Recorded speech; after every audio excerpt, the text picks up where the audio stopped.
Roger Herriot, 56, committed a heinous act by fatally attacking his sister, Sandra Herriot, with a samurai sword on the street outside their residence in Fartown, Huddersfield. This brutal and merciless act occurred just days after his teenage son, Giovanni Herriot, was sentenced to life in prison for a separate knife murder. The toxic relationship between Roger and Sandra Herriot was unveiled in Leeds Crown Court, revealing a history of discord centered around their elderly mother's care, who suffered from Alzheimer's disease.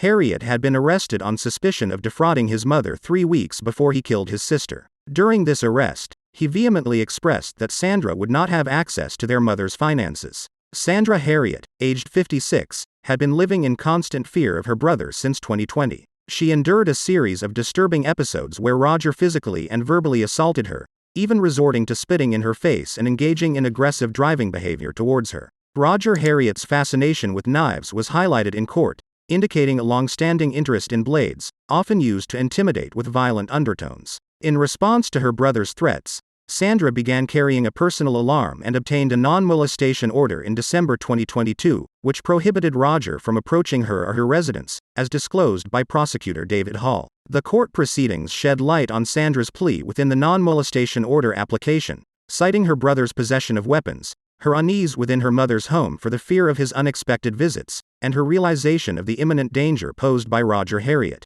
In a grave violation of the non-molestation order and his bail terms consequent to the fraud-related arrest, Roger drove from Bradford to Huddersfield in the early hours of May 26 the following year. Under the dark veil of dawn, he lingered outside Sandra Herriot's house until her emergence, leading to the tragic outcome that followed. Friends, please remember to leave a comment sharing your thoughts about the video and give it a like if you find it interesting, or a dislike if you're not interested. Thank you.